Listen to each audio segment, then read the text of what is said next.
श्री कृष्णा। मैं प्रियंका आपका स्वागत करती हूँ जीवन और आध्यात्म में। कैसे हैं आप सब?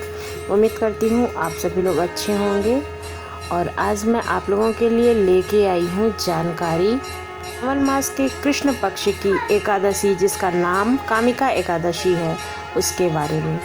तो चलिए वीडियो को शुरू करते हैं। सबसे पहले जान लेते हैं कि एकादशी कब पड़ रही है और इसका शुभ मुहूर्त क्या है, इसकी पूजा विधि क्या है, महात्मा भी बताऊंगी मैं और कथा भी साथ में सुनाऊंगी। तो चलिए शुरू करते हैं वीडियो को।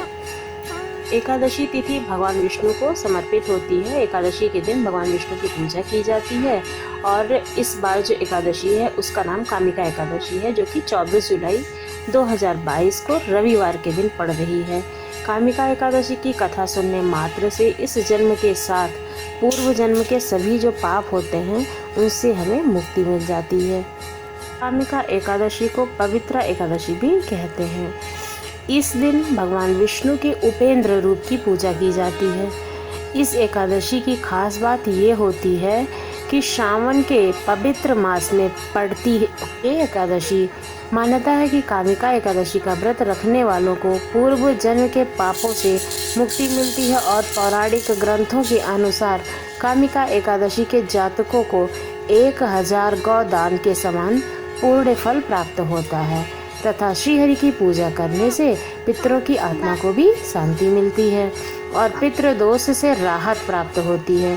पुराणों के अनुसार कामिका एकादशी में पवित्र नदियों व कुंडों में स्नान करने से अश्वमेध यज्ञ के बराबर फल प्राप्त होता है, जबकि व्रत की कथा सुनने मात्र से ही वाजपेयी यज्ञ का फल प्राप्त होता है। कामिका एकादशी का जो प्रारंभ है वो 11:27 सुबह 23 जुलाई को दिन शनिवार शुरू हो जाएगा और जो समापन है वो 1:45 24 जुलाई को रविवार को होगा।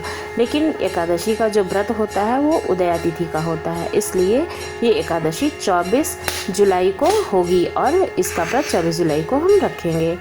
आइए इसके कुछ नियम जान लेते हैं। किसी भी एकादशी का व्रत रखने वाले जातक को एक दिन पूर्व संध्या काल से ही व्रत के नियमों का पालन शुरू कर देना चाहिए। एकादशी के दिन प्रातःकाल स्नान करके, अगर आपके पास गंगा जल हो तो आप अपने नहाने वाले पानी में गंगा जल अवश्य डालें, या फिर अगर आपके घर के आसपास कहीं कोई नदी हो तो वहाँ पर स्नान करिए तो अति उत्तम होगा।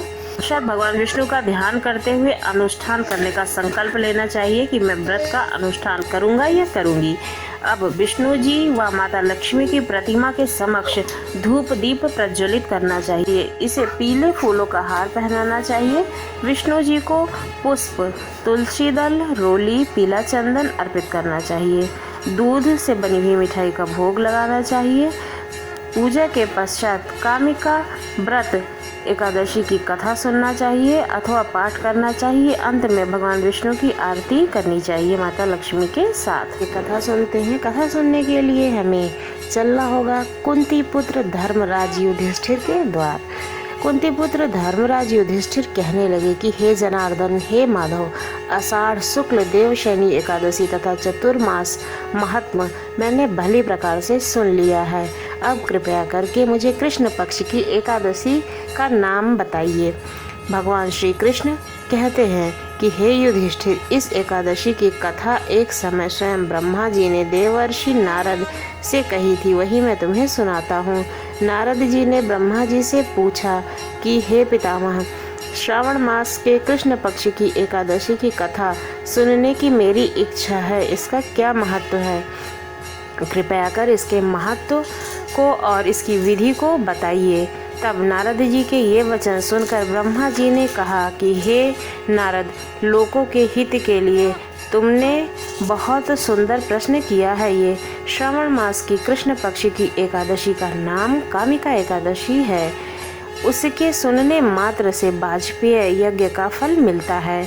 एक दिन यह मनुष्य के उद्धार में अवश्य ही कार्य करेगी। इस दिन शंख चक्र गदाधारी विष्णु भगवान का पूजन करना चाहिए, जिनके नाम श्रीधर, हरि, विष्णु, माधव और मधुसूदन हैं। उनकी पूजा करने से जो फल मिलता है सो सुनो।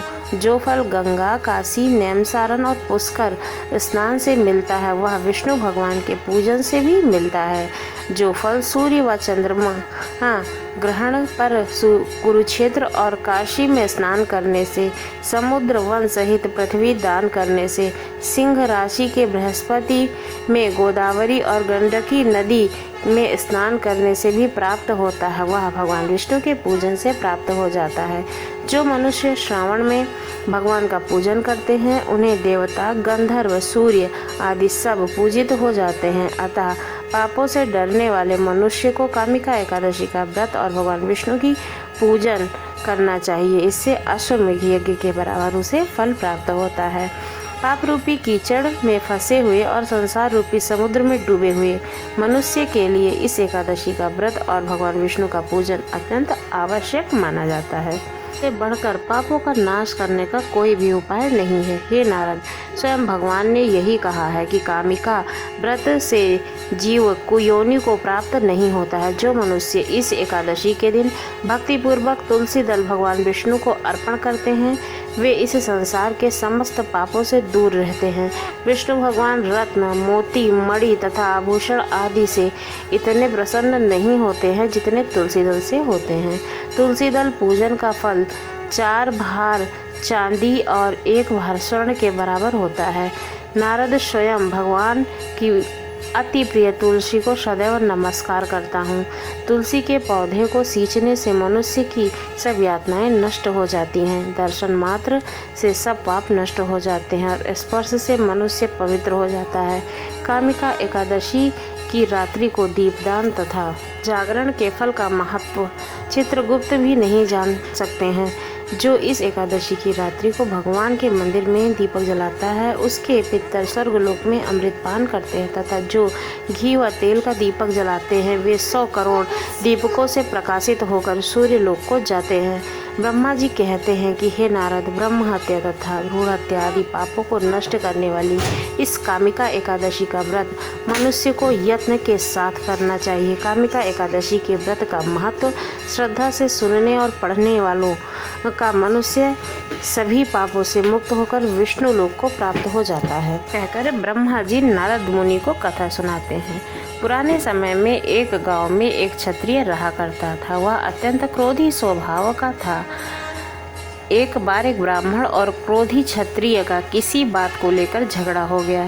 क्रोध में आकर क्षत्रिय ने ब्राह्मण की हत्या कर दी। अतः उसने अपने अपराध और ब्राह्मण की हत्या से लगने वाले पाप को नष्ट करने के लिए वह क्षमा हेतु ब्राह्मण की क्रिया करवानी चाहिए, किंतु ब्राह्मणों ने उसे क्रिया में शामिल होने से मना कर दिया, जिस कारण वह ब्रह्म हत्या का दोषी हो गया। इसके परिणाम स्वरूप ब्राह्मणों ने उसके घर भोजन करने से भी मना कर दिया। तब उस क्षत्रिय ने एक साधु से जाकर कहा कि हे साधु देवता, मेरा पाप कैसे नष्ट हो सकता है? इस पाप को दूर करने का कोई मार्ग बताइए।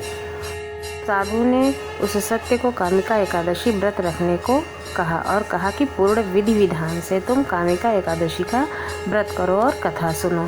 तब उस क्षत्रिय ने साधु महाराज के बताए अनुसार पूर्ण विधि विधान से कामिका एकादशी का व्रत किया और कामिका एकादशी व्रत कथा सुनकर व्रत को पूर्ण किया। रात्रि में जब वह भगवान विष्णु की मूर्ति के पास सो रहा था तब भगवान ने उसके सपने में आकर दर्शन दिया और क्षत्रिय ने ब्राह्मण की हत्या का पश्चाताप कर लिया था। इस कारण भगवान ने उसे क्षमादान दिया और समस्त पापों से मुक्त किया। हे भगवान, जिस प्रकार आपने उस क्षत्रिय के पापों का विनाश किया है उसी तरह से सबको सद्बुद्धि दो और सबके पापों को नष्ट करो। आपको ये कामिका एकादशी के बारे में संपूर्ण जानकारी कैसी लगी? अगर अच्छी लगी हो तो ज़रूर बताइएगा और हमारे चैनल को सब्सक्राइब करना ना भूलिएगा। धन्यवाद।